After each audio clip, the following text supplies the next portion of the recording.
In 1944, German tank crews believed their Tiger was untouchable. Its armor had survived everything the battlefield could throw at it. But hidden behind Allied lines, a new and silent threat was waiting. Not a bigger gun, not a heavier tank. One classified shell designed to spin like a drill turned that confidence into a fatal miscalculation. When it struck, Tiger armor behaved like wood, and the consequences were devastating. For the crews inside, there was no warning, only the moment they realized their greatest protection had failed. By the middle of 1944, the German army still believed it possessed a technological anchor strong enough to stabilize a collapsing battlefield. That anchor was the Tiger tank, a machine whose reputation had grown larger than the fronts it defended. Wherever Tigers appeared, Allied units adjusted plans, delayed advances, or called for air support rather than risk a direct confrontation. This belief was not born from propaganda alone, but from years of brutal encounters where Tiger armor seemed immune to standard anti-tank fire. For German crews, the Tiger was not merely a weapon, but a promise of survival in a war that had already begun turning against them. The setting for this story unfolds in Western Europe during the final year of the Second World War, when Germany was fighting defensively across multiple fronts. By this stage, fuel shortages, air superiority losses, and manpower depletion were already weakening German armored formations. Yet despite these disadvantages, Tiger units were often deployed as mobile strongpoints, intended to blunt Allied breakthroughs. German command doctrine treated the Tiger as a battlefield equalizer, capable of restoring balance through intimidation and firepower alone. This reliance would soon expose a dangerous assumption hidden beneath layers of confidence. On the Allied side, the problem of the Tiger tank had become an obsession shared by engineers, field commanders, and weapons designers alike. Standard armor-piercing rounds frequently failed at practical combat ranges, forcing Allied units to rely on flanking maneuvers or overwhelming numbers. These solutions worked, but they were costly and slow, and time was something the Allies could not afford to waste indefinitely. Every stalled advance meant regrouping German defenses, mined roads, and reinforced positions.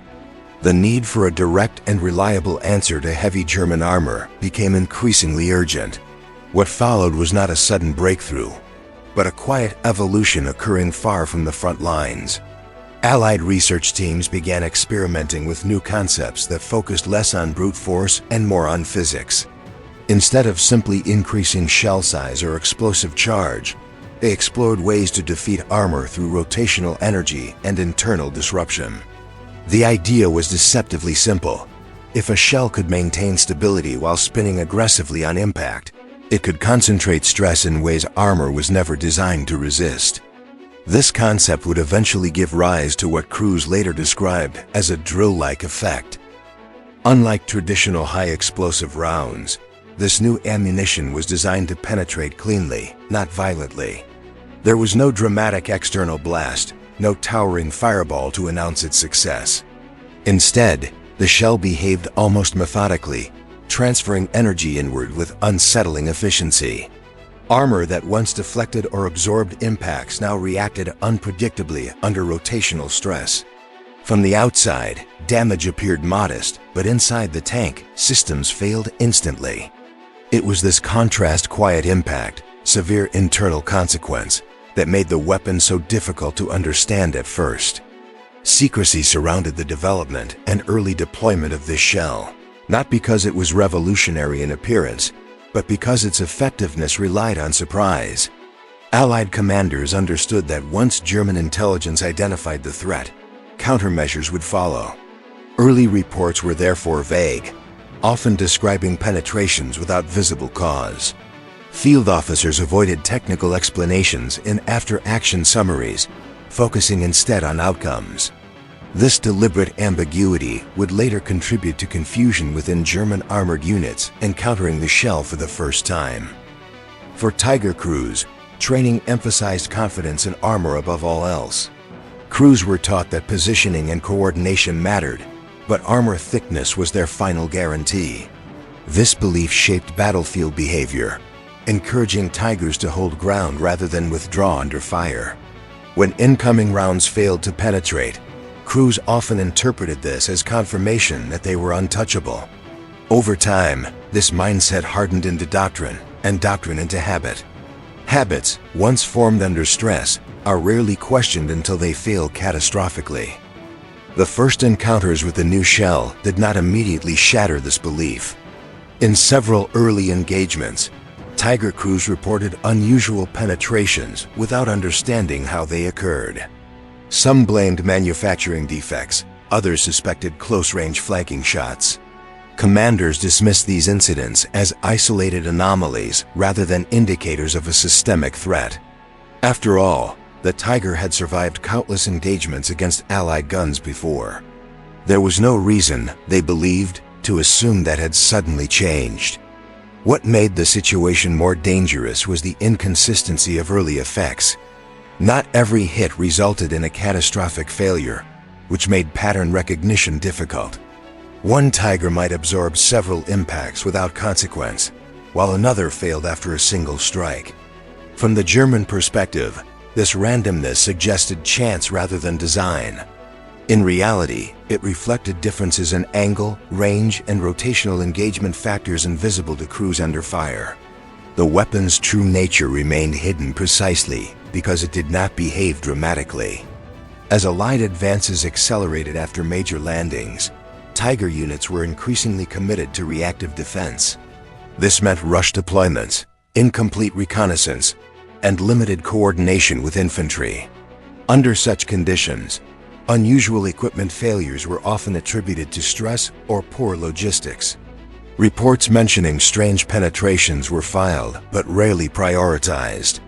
German command had larger problems to solve, and isolated technical anomalies did not seem urgent. That delay would prove costly. Behind the scenes, Allied intelligence monitored German responses closely.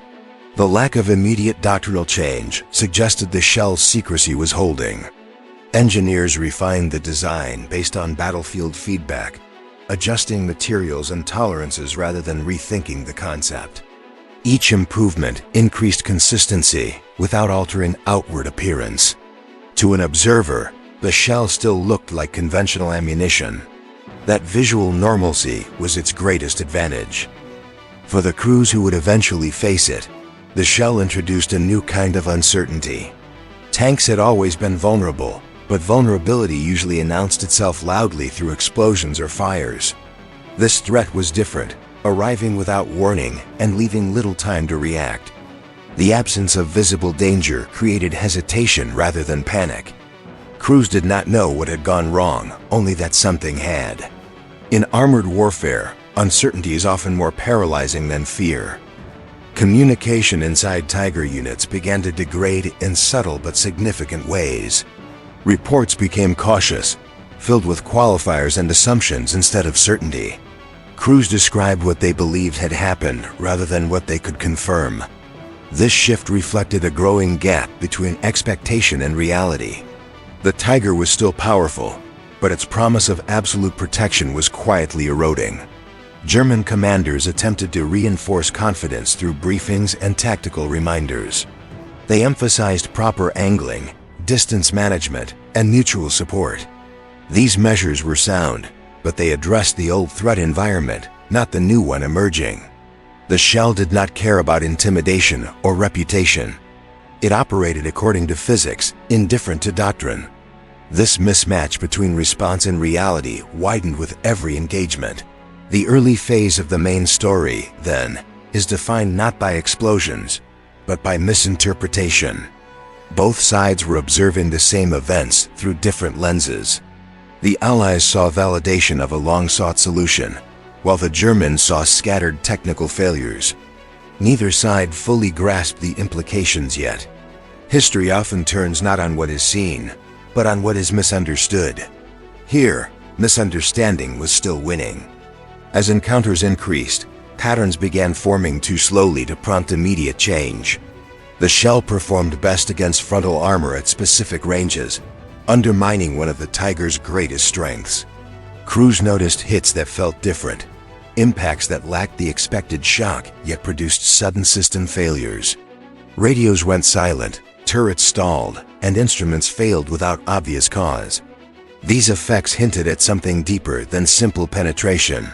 Still, without a clear explanation, German units defaulted to familiar assumptions. Some suspected sabotage, others blamed declining steel quality due to wartime shortages. A few officers quietly raised concerns about new Allied ammunition types, but without concrete evidence, these warnings remained speculative. Wartime decision-making favors certainty, and speculation rarely drives urgent reform.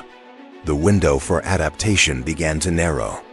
By late 1944, the conditions were set for a decisive revelation. Tiger units were stretched thin, operating under pressure from air attacks and constant movement. Maintenance cycles were shortened, crews fatigued, and replacements inexperienced. In such an environment, any hidden weakness would be amplified. The stage was prepared not for a gradual realization, but for a sudden and unsettling turning point. What made the coming moment so dramatic was not the destruction itself, but the collapse of belief. Armor that had once defined battlefield dominance would fail in ways crews could not rationalize. The psychological shock would ripple faster than any technical explanation. Confidence, once broken, does not return easily. The Tiger's greatest strength had always been as much mental as physical. At this stage, the story pauses on the edge of revelation. The shell existed, the threat was active, and the consequences were approaching. Yet for those inside the steel hulls, the danger was still invisible. They advanced believing in protection that no longer functioned as promised. History was about to correct that belief with unforgiving clarity. As the months passed, the operational environment around Tiger units grew increasingly hostile. Allied air power dominated daylight movement, forcing German armor to travel at night or under poor weather conditions. This limited visibility reduced crews' ability to assess threats accurately and increased reliance on doctrine rather than observation. When doctrine is built on outdated assumptions, it becomes a liability instead of a guide. The Tiger's armor was still thick, but the context in which it operated had fundamentally changed. Heavy tanks were no longer kings of open battlefields, but hunted assets moving cautiously through constrained terrain. In this environment, every engagement carried psychological weight beyond its immediate tactical outcome. A Tiger that survived an encounter reinforced belief across the unit, while one that failed raised uncomfortable questions. Crews discussed incidents quietly, often after action, comparing notes without formal channels. These conversations were fragmented, shaped by fear of blame and the desire to maintain morale. No one wanted to be the first to suggest that the Tiger might no longer be reliable. In wartime hierarchies, doubt travels slowly upward. German maintenance crews also noticed subtle changes. Tanks returned from combat with damage patterns that did not fit familiar categories. Penetration points were cleaner, sometimes almost surgical, lacking the explosive deformation typical of earlier hits. Internal components showed signs of sudden stress rather than gradual wear. These observations were recorded, but without a unifying explanation, they remained isolated technical notes. The data existed, but it had not yet become knowledge. On the Allied side, field reports painted a very different picture. Crews using the new shell described engagements were heavily armored. Targets ceased functioning after minimal exposure. The lack of dramatic visual confirmation initially caused hesitation, even among Allied gunners. They expected fireballs or obvious destruction, not quiet effectiveness. Over time, confidence grew as results repeated themselves. What mattered was not how impressive the hit looked, but what it achieved. This contrast in perception created an asymmetry that favored the Allies. One side understood the nature of the change. The other interpreted it as noise. In warfare, such asymmetries are often decisive.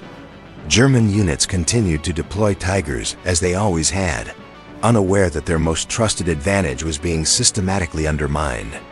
Meanwhile, Allied planners adjusted tactics to maximize encounters where the new shell performed best. The battlefield itself became an extension of the weapon's design. The early main story phase is therefore marked by a widening gap between reality and belief. Tigers still dominated in isolated situations, reinforcing old narratives. But beneath those moments of success lay an accumulating pattern of vulnerability. Each unexplained failure weakened confidence incrementally. The danger was not sudden collapse, but delayed recognition. By the time patterns become undeniable, options are often limited. German command culture further complicated adaptation. Heavy armor units were symbols of prestige, and admitting weakness carried political as well as tactical risk. Reports suggesting a fundamental flaw in the Tiger's survivability threatened long-standing assumptions. As a result, alternative explanations were favored whenever possible. Ammunition shortages, crew error, or unlucky angles provided comforting answers. Comfort, however, does not stop shells. The concept of rotational penetration, central to the drill shell's effect, was unfamiliar to most frontline officers. Armor theory had long emphasized thickness and slope as primary defensive factors. The idea that energy transfer through controlled spin could defeat armor contradicted established models. Without technical briefings or captured samples, German units had little basis to reassess their assumptions. They were fighting a new problem with old mental tools. This mismatch became especially evident during defensive engagements, where Tigers were forced to face advancing Allied armor head-on. Frontal armor, once considered nearly invulnerable, was now the very surface being challenged. Crews adjusted positions slightly, angling hulls and turrets as trained. When penetration still occurred, confusion deepened. Procedures had been followed, yet outcomes defied expectation. Within the tank, the experience was profoundly disorienting. A hit that should have been survivable suddenly disabled critical systems. Crews felt impacts that lacked the familiar shockwave, but were followed by immediate failure. The absence of dramatic cues delayed reaction. By the time crews understood they were compromised, options were limited. The shell's effectiveness lay as much in timing as in physics. These moments strained crew coordination. Communication, already challenged by noise and stress, became hesitant. Commands were repeated, questioned, or delayed. In armored combat, seconds matter, and hesitation compounds risk. The Tiger's legendary teamwork depended on shared confidence in the machine. When that confidence faltered, coordination suffered. German tactical manuals did not account for such scenarios. Training emphasized aggression, supported by armor superiority. Withdrawal was considered situational, not instinctive. As a result, some crews remained exposed longer than they should have, waiting for confirmation that never came. The shell exploited this hesitation mercilessly. It did not require prolonged exposure, only opportunity. At the same time, Allied crews learned to recognize subtle signs of success. A stalled turret, a sudden halt, or smoke without explosion indicated internal damage. These cues prompted rapid follow-up actions. The learning curve was steep but efficient. Each engagement refined Allied understanding while German units lagged behind. The psychological impact extended beyond individual crews. Word spread informally that Tigers were being disabled in unexpected ways. Such rumors, lacking official confirmation, created anxiety rather than clarity. Anxiety erodes discipline when left unaddressed. Some crews became overly cautious, others overcompensated with aggression. Neither response restored balance. As winter approached, battlefield conditions worsened, amplifying existing problems. Mud, snow, and limited mobility forced Tigers into predictable routes.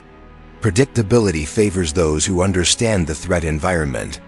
Allied forces anticipated where heavy armor would appear and prepared accordingly. The shell was no longer just a weapon, but part of an integrated system of pressure. By this point in the story, the context and early main narrative converge on a single truth. The Tiger tank was still formidable, but no longer decisive. Its symbolic power outlasted its technical dominance.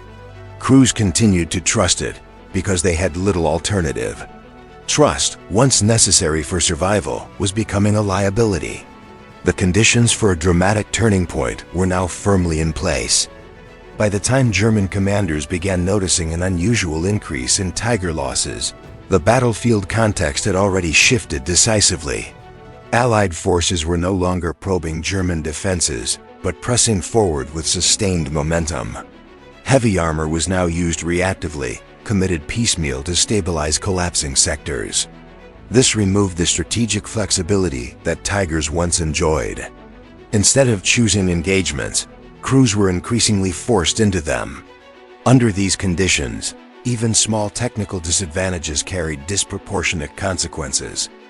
Early encounters in this phase often began routinely, with Tigers assuming familiar roles as defensive anchors. Crews positioned themselves to dominate approaches, confident in their ability to absorb punishment. Allied gunners, however, approached these encounters differently than before. They waited patiently, selecting ranges and angles that favored the new shell's behavior. What appeared to be hesitation was in fact deliberate preparation. When firing began, it was controlled rather than frantic. The first hit rarely looked decisive from the outside. There was no explosion that forced an immediate reaction. Instead, the Tiger would pause, as if stunned, its movement subtly altered. Inside, systems responded unevenly. Power distribution fluctuated, turret mechanisms hesitated, and internal shock rippled through components never designed to absorb rotational stress. Crews felt something was wrong before they could articulate it. This internal disruption created a dangerous delay between impact and response. In earlier combat, crews reacted instantly to penetrations because effects were obvious. Now uncertainty replaced instinct. Commanders waited for confirmation, gunners attempted corrections, drivers hesitated between advancing or withdrawing. The shell exploited this hesitation perfectly. By the time decisions were made, the tactical situation had already deteriorated. German after-action reports from this period reveal a growing pattern of ambiguity.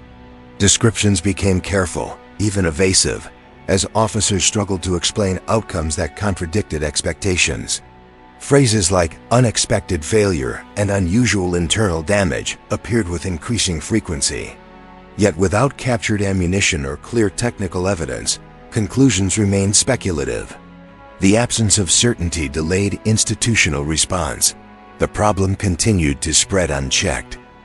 Allied units, by contrast, refined their procedures rapidly. Crews learned that follow-up shots were often unnecessary once a Tiger showed signs of internal failure. Instead, they focused on suppressing nearby support units and repositioning. The goal shifted from dramatic destruction to functional neutralization. A disabled Tiger was as valuable a result as a destroyed one. This efficiency conserved resources while accelerating operational tempo. The psychological imbalance between attacker and defender widened with each engagement. Allied crews trusted their new capability even when visual confirmation lagged. German crews, lacking explanation, questioned their equipment rather than the enemy's. This inversion of confidence is subtle, but powerful.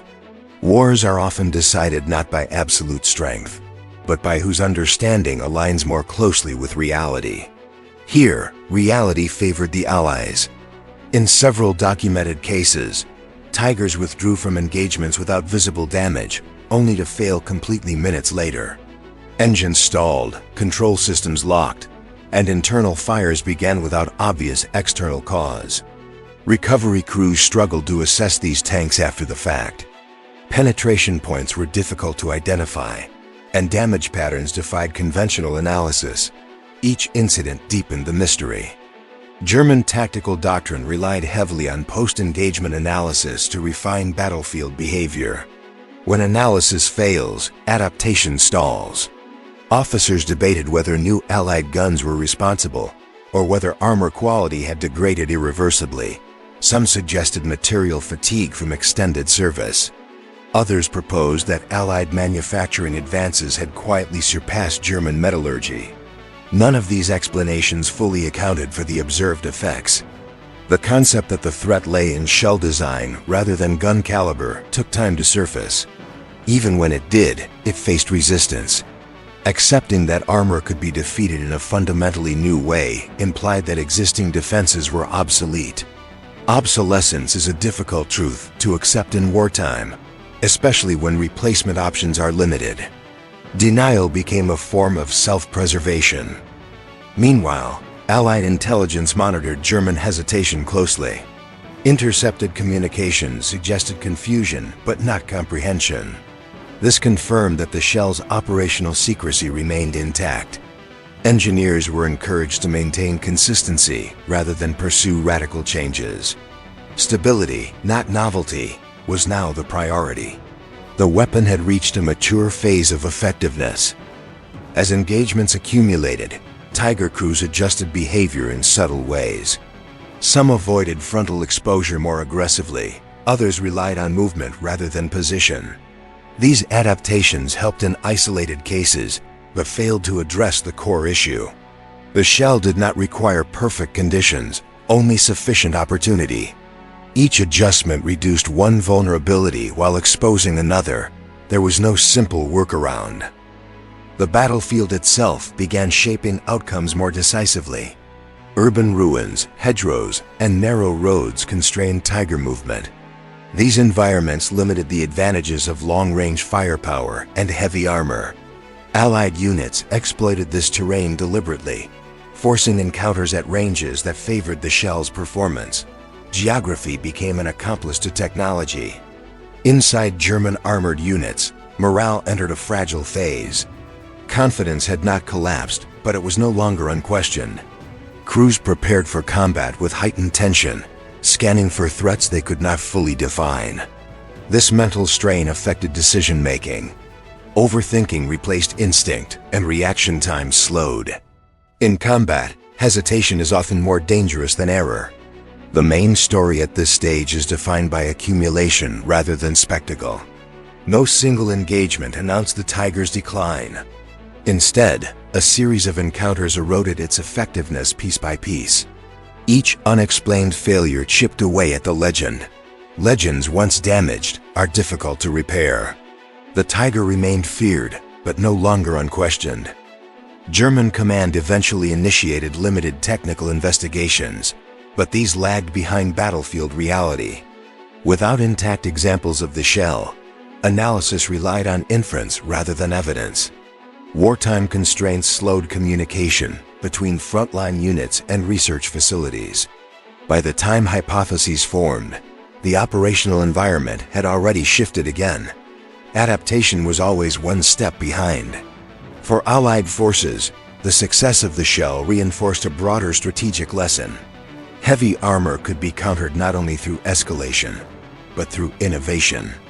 This understanding influenced future development priorities. Emphasis shifted toward precision and efficiency rather than sheer destructive power. The battlefield rewarded solutions that solved problems quietly. As winter engagements intensified, the pattern became undeniable to those experiencing it firsthand. Tiger crews no longer assumed survivability as a given. Each hit carried new uncertainty. The psychological burden of that uncertainty weighed heavily inside steel hulls. Protection had become conditional. Conditional protection is a fragile thing. The shell was no longer an experiment, nor was it an anomaly. It was an active, shaping force on the battlefield. German units still fought fiercely, but the balance had shifted. The conditions for a dramatic realization were now unavoidable. As this phase of the war progressed, Tiger crews began to sense that survival was becoming increasingly situational rather than assured. The tank still inspired fear in enemy infantry, but among its own crews, confidence was slowly being replaced by vigilance. Every engagement now demanded careful assessment rather than routine execution. What had once been automatic now required conscious effort. This shift in mindset marked a subtle but important transformation in how the Tiger was experienced from the inside. German commanders attempted to compensate through tighter control and stricter engagement rules. Tigers were instructed to avoid prolonged exposure and to operate closer to supporting units. These adjustments improved coordination on paper, but added complexity in practice. More rules meant more decisions under fire. Decision overload, especially in chaotic conditions, often leads to paralysis rather than precision. The battlefield did not slow down to accommodate doctrinal revisions. Meanwhile, Allied crews became increasingly comfortable engaging Tigers without hesitation. Familiarity replaced apprehension as encounters accumulated. Gunners trusted that if conditions were right, the shell would do its work regardless of the Tiger's reputation. This confidence shortened reaction times and simplified decision-making. Simplicity under pressure is a powerful advantage. The Allies were learning faster than their opponents could adapt. One of the most disruptive effects of the shell was its impact on internal tank dynamics. Damage that did not immediately destroy the vehicle still compromised crew effectiveness. Smoke from internal failures, loss of power to optics, or jammed turret mechanisms degraded combat capability almost instantly. A tank that looked operational from the outside could be functionally blind and immobile within seconds. Appearances became misleading. This disconnect complicated battlefield assessments for German commanders observing from a distance. Tanks that appeared intact were assumed to be holding positions effectively. Orders were issued based on false assumptions of capability. When those tanks failed to respond, confusion followed. The chain of command depended on visual cues that no longer reflected reality. Misinterpretation became systemic. Attempts to recover disabled Tigers often revealed the shell's true efficiency. Recovery crews found vehicles that were neither burned out nor catastrophically damaged, yet impossible to repair in the field. Internal components were stressed beyond tolerance, rendering systems unreliable. These tanks became logistical burdens rather than assets. Each recovery operation consumed time and resources Germany could not spare. Losses accumulated quietly. The shell's psychological impact extended beyond Tiger crews to the broader German armored force. Other units began questioning whether their own protection was adequate. Confidence in armor as a universal solution weakened. This doubt spread unevenly, creating inconsistencies in behavior across units. Some formations became overly cautious, others dangerously aggressive. Neither extreme restored operational balance. In Allied planning circles, the success of the shell validated a broader strategic approach. Rather than matching German armor with heavier armor, they focused on exploiting weaknesses intelligently. This philosophy influenced how engagements were chosen and executed. Tigers were no longer treated as obstacles requiring exceptional measures. They became targets with specific vulnerabilities. Normalization of threat reduced fear. As the main story continued, the shell's role expanded from tactical tool to operational enabler. Its presence allowed Allied forces to maintain momentum without diverting disproportionate resources. Breakthroughs occurred faster, exploitation followed sooner, and defensive lines collapsed more readily. Heavy German armor could slow advances, but no longer stop them outright. The strategic calculus shifted irreversibly. German intelligence struggled to keep pace with these developments. Reports hinted at new ammunition types, but without physical samples, conclusions remained tentative. Wartime secrecy on the Allied side ensured that technical understanding lagged behind battlefield experience. By the time clearer assessments emerged, the war situation had deteriorated significantly. Insight arrived too late to change outcomes. For Tiger crews, the cumulative effect was exhaustion rather than panic. Constant vigilance drained mental reserves. Every engagement felt like a gamble rather than a test of skill. The tank still demanded respect, but it no longer inspired certainty. Certainty had been one of its greatest intangible advantages. Its loss was keenly felt. The narrative of Part 2 is therefore one of erosion rather than collapse. The Tiger did not suddenly become obsolete. It was gradually stripped of its dominance by a threat that worked quietly and consistently. Each engagement reinforced a lesson learned too slowly. Time favored those who adapted faster. In this race, Germany was falling behind. By the late stages of this phase, even experienced crews could no longer ignore the pattern. Hits that once would have been dismissed now triggered immediate concern. Crews reacted faster, sometimes withdrawing preemptively. While this saved lives in some cases, it also ceded ground. Tactical caution translated into strategic retreat. Allied forces exploited this shift ruthlessly. Pressure was maintained across multiple sectors, denying German units the opportunity to stabilize. Tigers were forced into repeated engagements without rest or refit. Under such strain, even minor failures became decisive. The shell did not need to destroy every tank. It only needed to accelerate exhaustion. The Tiger's aura of invulnerability had been punctured, but not yet publicly shattered. German command still searched for explanations, while Allied forces quietly pressed their advantage. The conditions were set for a moment when denial would no longer be possible. That moment would define the turning point to come. At this late stage of the main story, the Tiger's role had subtly but decisively changed. It was no longer the centerpiece of German armored doctrine, but a tool used cautiously and often reluctantly. Crews understood that their survival now depended more on circumstance than superiority. Every movement was weighed against unseen risk. This constant calculation drained initiative and slowed response. The Tiger still fought, but it no longer dictated the fight.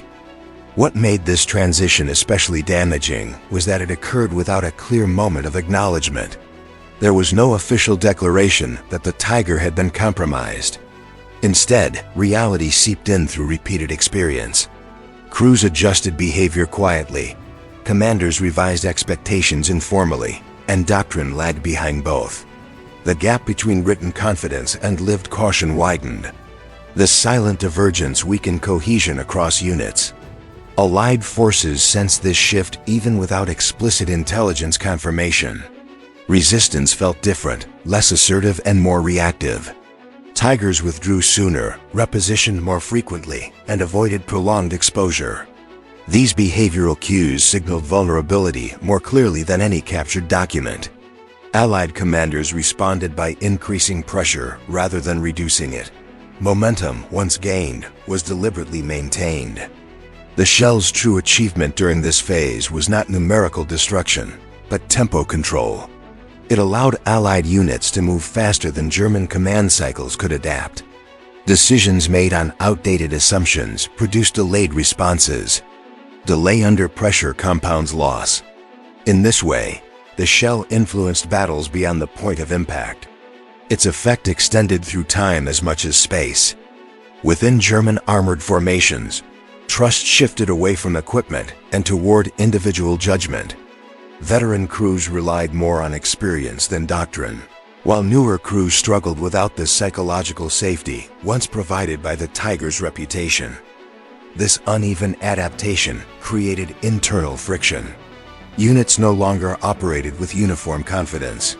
Consistency, a key element of armored warfare, eroded. The Tiger tank still exists as a physical force, but its dominance has been undermined by a threat that remains largely unseen and poorly understood by those it affects most.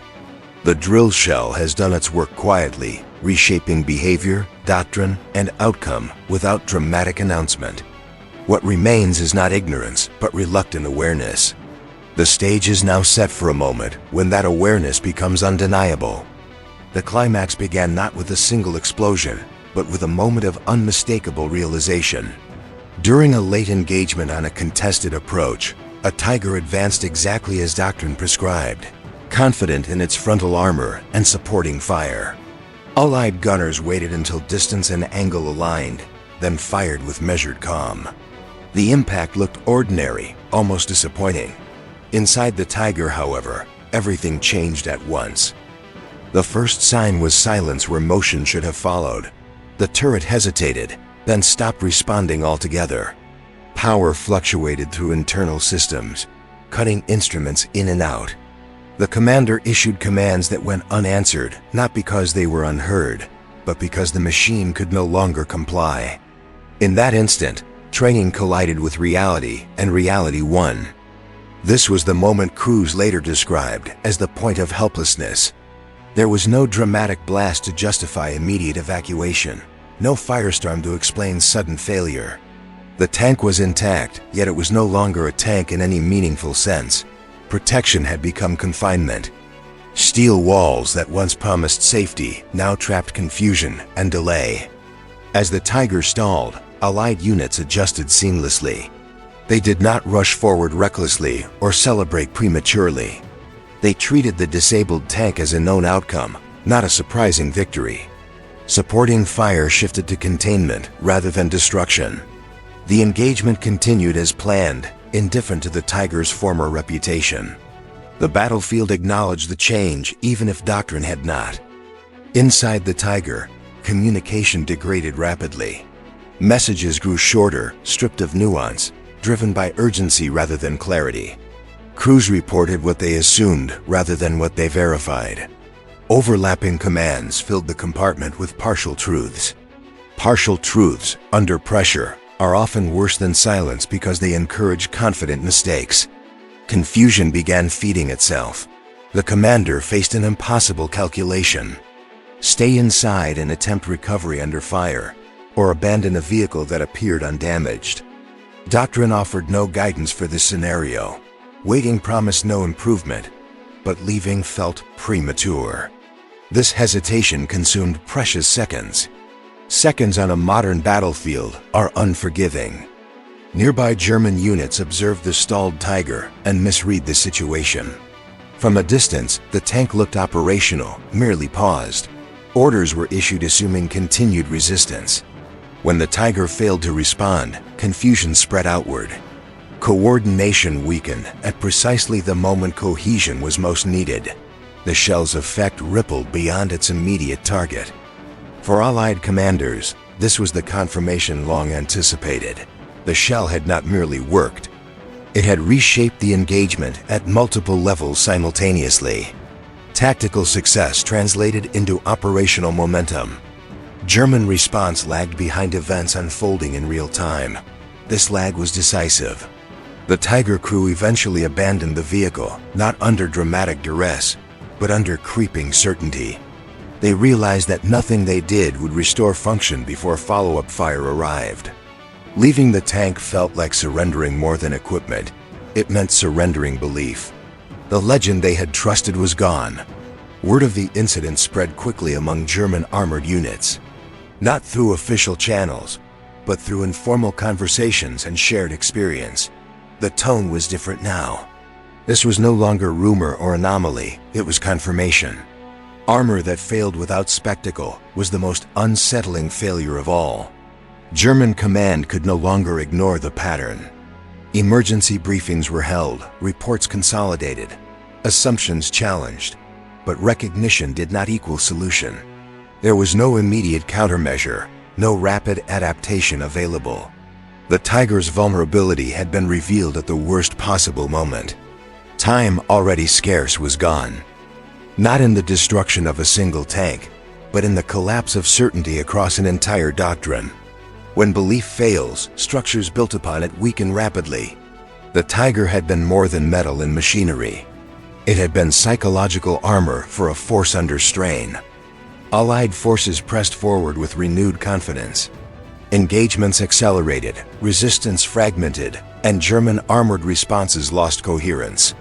The shell's existence no longer needed secrecy to be effective. Its impact was now embedded in behavior. Even when it was not present, its influence lingered. From this point on, every Tiger engagement carried the weight of that revelation. Crews fought on, but they fought differently. Caution replaced dominance, reaction replaced initiative. The turning point had passed. The battlefield would never return to the balance that once defined it. After the first undeniable failure, subsequent engagements unfolded with a different emotional tone on both sides. Allied crews entered battle with expectation rather than hope, while Tiger crews entered with caution rather than confidence. This asymmetry shaped every decision made under fire. What once felt like a duel now felt like a test with a known outcome. The psychological center of gravity had shifted decisively. In several clashes that followed, tigers attempted to reassert dominance through aggressive movement. Commanders pushed forward, believing initiative might compensate for uncertainty. Instead, movement exposed vulnerabilities sooner. The shell did not require prolonged targeting. A brief window was enough. Aggression, once the tiger's strength, now accelerated failure. Inside the tanks, crews experienced a growing sense of isolation. Radio traffic became fragmented as units struggled to maintain situational awareness. Reports conflicted, timelines blurred, and certainty evaporated. Crews spoke more frequently, but communicated less effectively. Information density dropped as urgency increased. Confusion became cumulative. This breakdown affected coordination between tanks and supporting infantry. Infantry units hesitated to advance behind armor that no longer felt reliable. Tanks hesitated to move without infantry support. Mutual dependence turned into mutual doubt. The combined arms system that once amplified Tiger effectiveness began to unravel. The shell's influence extended far beyond steel. German officers attempting to restore order found themselves fighting perception as much as the enemy. Reassurances rang hollow against lived experience. Crews trusted what they had seen inside their own tanks more than what briefings promised. Authority weakened when it contradicted reality. In war, credibility is perishable. The climax intensified as repeated incidents confirmed the pattern. Tigers were disabled without visible destruction, abandoned under fire, or bypassed entirely as allied units exploited gaps. The battlefield began to flow around heavy armor instead of being shaped by it. This inversion marked a decisive shift in operational logic. Heavy armor had lost its centrality. Allied commanders recognized the moment and pressed relentlessly. There was no pause to consolidate or celebrate. Pressure was applied continuously, denying German units the space needed to adapt. Each engagement fed the next. Momentum became self-sustaining. The shell enabled not just victory, but tempo. For Tiger crews, the most difficult adjustment was emotional rather than tactical. Training had conditioned them to trust armor as a last resort. When that trust failed, nothing replaced it fully. Experience could guide behavior, but it could not restore belief. Fighting without belief is exhausting. Fatigue deepened with every engagement. Some crews attempted to compensate by relying more heavily on camouflage and positioning. These measures reduced exposure but limited effectiveness. Hidden tanks could survive longer, but they influenced the battle less. Survival and impact diverged. Choosing between them became a grim calculation. The turning point crystallized when German command acknowledged, internally if not publicly, that the Tiger could no longer anchor defenses as before. Orders shifted toward conservation rather than dominance. Tanks were preserved for critical moments rather than committed broadly. This defensive mindset signaled strategic retreat. The psychological war had been lost. Allied forces sensed the hesitation immediately. Resistance patterns changed, gaps widened, and opportunities multiplied. The shell no longer needed perfect conditions. Its mere possibility shaped enemy behavior. Fear of vulnerability altered decisions before contact occurred. Influence replaced impact. German crews realized their protection was conditional. Commanders realized doctrine was outdated. Allied forces realized their solution had worked beyond expectation. These realizations overlapped in time, producing irreversible change. In the aftermath of these engagements, captured Tigers were studied with renewed urgency. Investigators traced damage paths that confirmed internal disruption rather than explosive defeat. The evidence aligned with battlefield experience too late to matter. Understanding arrived after consequence. History often moves this way. For the men who fought inside these machines, the climax lingered long after battles ended. The memory was not of fire or noise, but of sudden helplessness, of systems failing without warning, of protection becoming uncertainty. These impressions endured. The Tiger's legend had been decisively broken, not through spectacle, but through repetition. Not by overwhelming force, but by quiet effectiveness. The shell had rewritten the rules of engagement without announcing itself. The battlefield adapted faster than doctrine ever could. German armored doctrine entered a phase of internal contradiction. Official orders still referenced the Tiger as a decisive asset, yet field behavior reflected something very different. Crews maneuvered as if their armor were provisional, not absolute. This gap between instruction and instinct widened with every engagement. Soldiers learned faster from experience than from manuals. Experience was now rewriting reality. In multiple sectors, Tigers were committed only after prolonged hesitation. Commanders delayed deployment, searching for ideal conditions that rarely existed. When conditions failed to appear, tanks entered combat late, often under unfavorable circumstances. Delay magnified vulnerability rather than reducing it. The very caution meant to preserve the Tiger exposed it to greater risk. Timing, once an advantage, became a liability. Allied units recognized this hesitation and exploited it deliberately. Feints and probing attacks were used to force premature Tiger commitments. Once engaged, Allied gunners controlled distance and tempo with discipline. The shell did not need numerical superiority, only opportunity. Every forced reaction increased the probability of failure. Pressure became systematic rather than situational. Within Tiger crews, stress reached a critical threshold. The expectation of failure altered perception itself. Every impact was interpreted as potentially fatal, even when it was not. This heightened alertness shortened attention spans and increased error rates. Hypervigilance, sustained too long, degrades performance. The tank remained powerful, but the human system inside it was strained beyond design limits. Deepened as German attempts at countermeasures proved ineffective. Adjustments in angling, spacing, and engagement range offered marginal improvement at best. None addressed the fundamental mechanism of defeat. Crews sensed this intuitively, even if they lacked technical language. Fighting a threat you cannot conceptualize is uniquely demoralizing. It removes the possibility of mastery. At this stage, the shell's influence was no longer confined to direct hits. Its reputation alone reshaped battlefield geometry. Tigers avoided positions they once would have dominated. Routes were chosen for concealment rather than control. Defensive lines bent inward, creating exploitable gaps. The weapon exerted influence even when absent. German command finally faced the limits of adaptation under wartime constraints.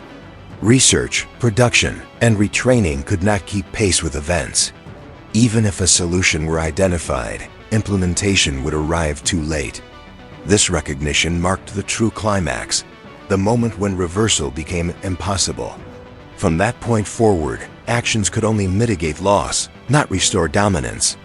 For Allied forces, the climax confirmed a broader truth about modern warfare. Superiority no longer depended on singular platforms, but on systems that combined technology, psychology, and tempo. The shell was one element within that system, but it revealed how fragile even the strongest symbols could be. Once belief collapses, material strength follows. Victory accelerated. Tiger crews who survived these engagements carried the realization with them. The memory was not of defeat by force, but of defeat by understanding. They had faced an enemy who knew something they did not. That asymmetry proved decisive. Knowledge, not armor, determined outcome. The Tiger tank had been transformed from a symbol of inevitability into one of limitation. It could still fight, still destroy, still intimidate. But it could no longer guarantee survival or control. The battlefield had moved beyond it. History had turned quietly, without announcement. Acceptance that the rules had changed. Acceptance that no adjustment could fully restore what was lost. Acceptance that the war would now be fought on terms defined by adaptation rather than tradition. For the Tiger, and for those who trusted it, that acceptance marked the end of an era. In the immediate aftermath, the battlefield grew quieter in ways that felt unfamiliar to those who had fought there. The absence of the Tiger's former dominance changed how space itself was perceived. Areas once considered dangerous became navigable, while old defensive assumptions lost relevance. Allied units advanced with fewer pauses, sensing that resistance had lost its core strength. This shift was not dramatic, but it was unmistakable. Momentum settled into place. German armored units regrouped under mounting pressure, forced to reassess their role in a rapidly deteriorating situation. The Tiger was still present, but its deployment became increasingly selective. Tanks were held back, conserved, and repositioned as if they were irreplaceable relics rather than frontline instruments. This restraint reflected necessity, not strategy. Losses could no longer be absorbed. Every remaining vehicle carried disproportionate weight. Recovery and repair operations revealed the full cost of the earlier engagements. Workshops encountered Tigers that appeared intact, but were functionally irreparable. Internal damage defied quick fixes, and spare parts were scarce. Mechanics worked longer hours for diminishing returns. Each unsuccessful repair reinforced the sense that something fundamental had been lost. Technical effort could not reverse conceptual defeat. Within German command structures, the aftermath triggered quiet reassessments. Reports were reviewed with new seriousness, and earlier anomalies were reinterpreted in hindsight. Patterns that had once seemed coincidental now appeared obvious. This retrospective clarity arrived too late to alter outcomes. Recognition without capacity is a hallmark of late war adaptation. Insight could explain defeat, but not prevent it. Allied forces, meanwhile, integrated lessons from the shell's success into broader operational planning. The focus shifted toward exploiting psychological as well as physical vulnerabilities. Heavy armor was no longer treated as a special problem requiring exceptional solutions. It became one variable among many. This normalization simplified decision-making and accelerated advances. Efficiency replaced caution. For soldiers on both sides, the aftermath carried personal weight. German crews mourned not only lost comrades and machines, but the loss of certainty that had sustained them.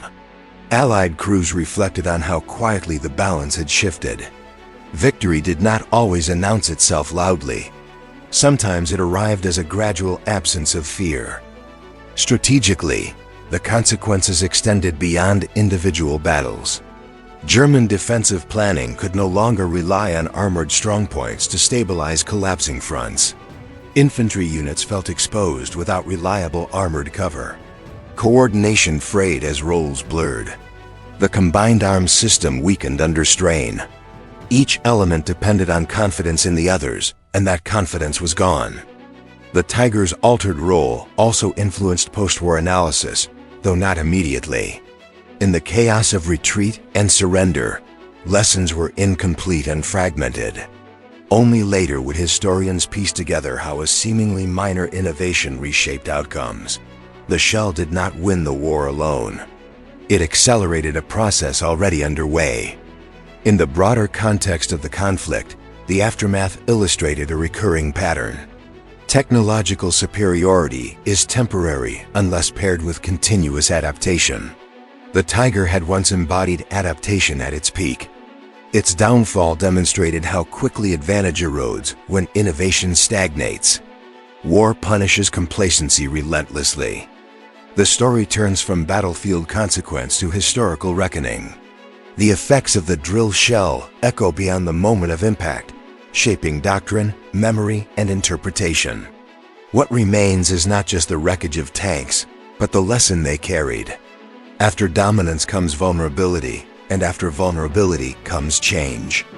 In the weeks that followed, German units began treating their remaining Tigers less as instruments of maneuver and more as symbols to be preserved.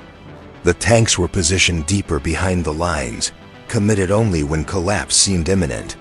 This defensive use reduced losses, but also reduced influence. Armor that waits too long often arrives too late. The battlefield had little patience for hesitation. Infantry formations felt the absence of reliable armored dominance immediately.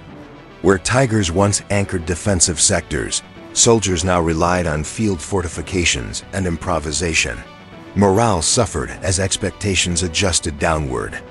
The psychological shelter provided by heavy armor disappeared. Exposure replaced reassurance. For Allied planners, the aftermath confirmed the importance of cumulative pressure.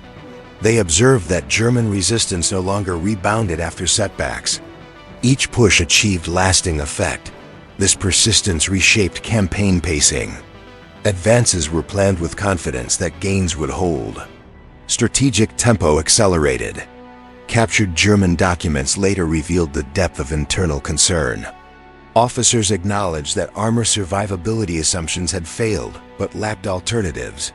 Production constraints made replacement unrealistic. Research proposals remained theoretical. War does not wait for solutions that cannot be built.